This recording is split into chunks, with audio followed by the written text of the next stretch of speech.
Well, hey YouTube, Whiskey 3 Charlie Tango, W3CT, my ham radio journey. My name is Jack, and I want to welcome you here to this episode.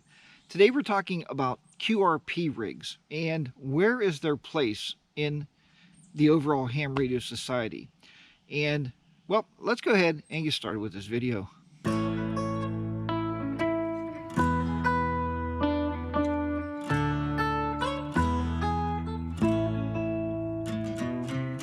Alright guys, so talking about QRP rigs and my personal feelings of QRP rigs. So a QRP rig is supposed to be, from what I understand, now you can correct me if I'm wrong, 5 watts or less is QRP. So the G90, I can turn it down to 5 watts, but I normally run it at 20 watts. And today on this activation, I probably would have got triple the contacts, but maybe not. I don't know. The conditions are right. The conditions are right, right? So QRP 5 watts, man, can take you a long way. And I proved that today, man. I got, on this activation, you may have seen the activation already if I posted it. I don't know how, that's going to go over. Because like I said, I don't want every one of these videos to be an activation video. But it seems like most people that's on YouTube, we do POTAs or SOTAs. I'm not walking up a summit. I'm just not going to do that. Anyway.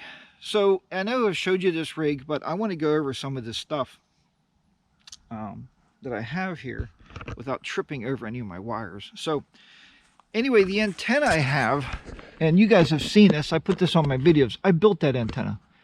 It's an end-fed, it's a 40-meter end-fed half-wave, okay? It's fed with this little coax cable here. I think I got this off of Amazon. So, it's not expensive by any means. It's 25, I think that was 20 footer. I don't know. Anyway, it's BNC connectors, okay? You see I got that end up in the tree because I wanted to get the wire up today. You might have seen this on the activation video I did. And it's going up here. I'm going to take a walk out here as we're talking without making this video too long. But I want to get to the point because it always seems like, and I know I do it too on YouTube, we string it long. We're not getting to the point, right? Anyway, it's on my DX Commander mast. That particular mast I bought from DX Engineering. It's the 36 foot. You can see I got my ground mounts. I showed you all that before. And I just took it up there, and it's sitting on top of that top mast here. That orange thing, I just slide that on there. So, and it's going back down here. I didn't want it to go down to the table. I wanted it a little bit more off the ground. This is probably not even ample here. I don't know. You guys can correct me if I'm wrong. But I tell you what, the SWR was good. And it just simply worked. Okay, so. All right. So, Jack, get to the point. Okay, let's get to the point. The point being, I'm going to actually turn this camera back around here for 1 second. See my happy smiling face here. The point being that when I first started thinking about QRP rigs, and when I got onto the POTA site, and when I started looking at everybody's spots, and you see spots and you just can't hear the people, right?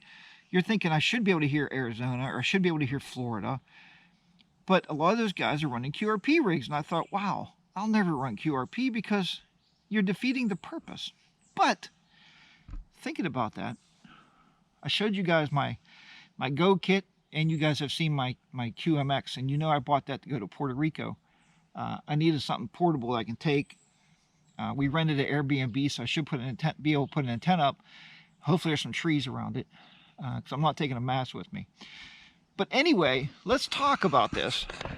So I know a lot of you guys are fans of QRP.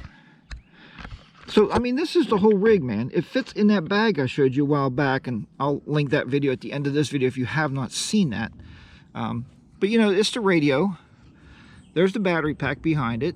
Here's a speaker and a pocket keyer from CW Morse and a couple cables. So, that's the whole rig. So, that's what makes it really, really super nice having a QRP rig. Now, with that said, guys, not all, but when you get to these small QRP rigs like this, there's a jet going right over my head. You're probably going to hear that jet.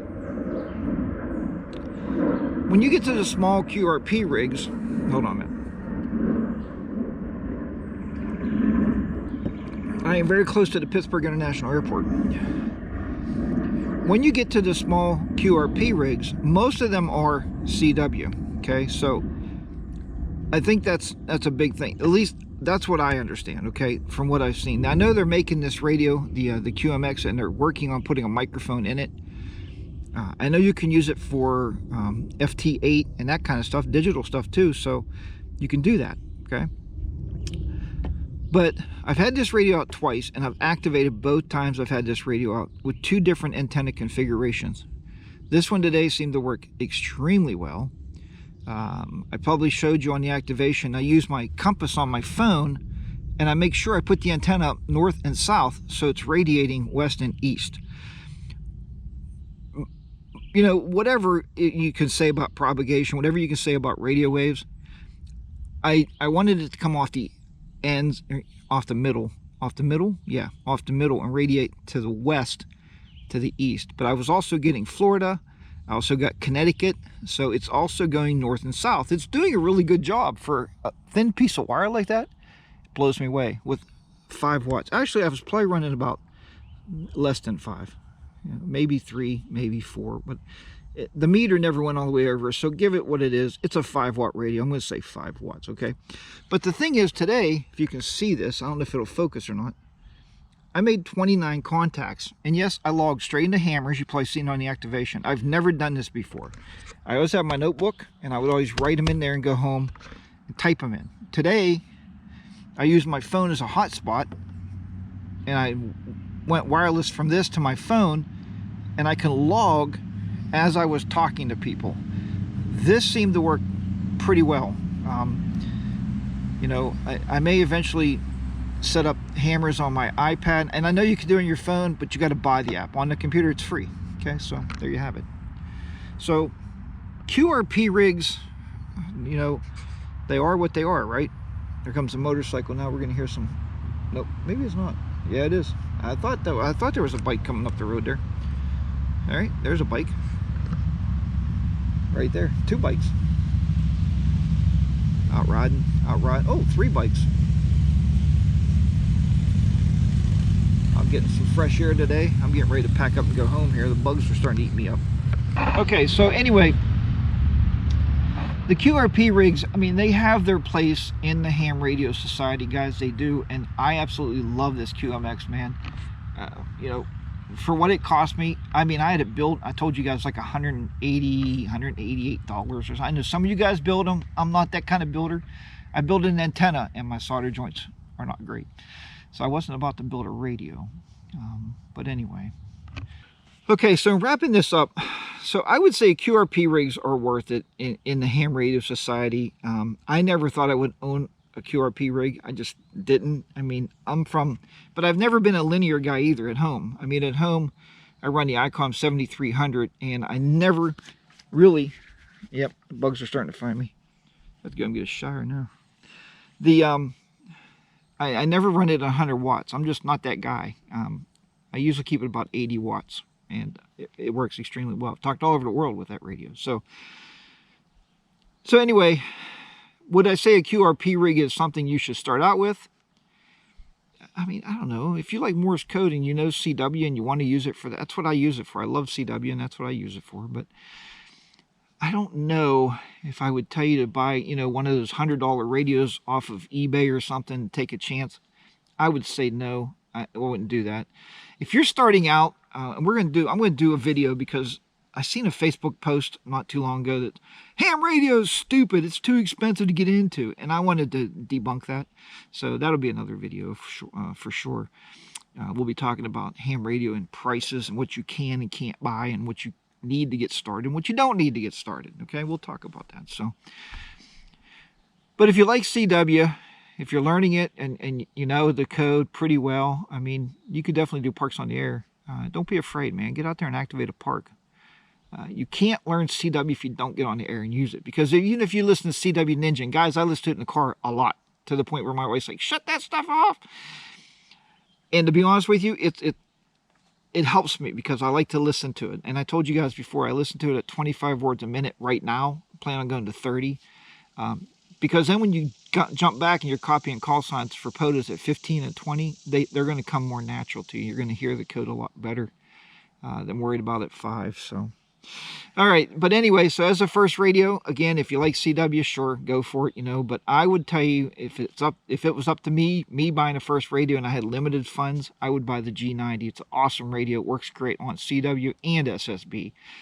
You can use it at home. You can use it in the field with a battery. It just simply works. And I am not sponsored by anybody, by Radio Oddity or anybody. It's just the radio I bought, and I truly do love that radio. Why is it not here today? Because I got to get, with the QMX, I got to get more comfortable with it because it's going to Puerto Rico, and the G90 staying at home because the case is too heavy to take. Guys, thank you so much for watching this video. I didn't want to make it that long, and I will talk to you next time. Until then, this is Whiskey 3 Charlie Tango, W3CT. My name is Jack, and this is my ham radio journey. Guys, 73s, if you like this kind of video, give it a big thumbs up. Smash that subscribe button, man. Love to keep you guys around here and see what I'm going to record next. I have some ideas, and we'll be coming up to those too. I have a lot of ideas, a lot of fancy emails coming through, people asking me good questions. So we'll see what we can do with that. So 73s, everybody. Hope to catch you on the airways. Bye for now, everybody. Take care.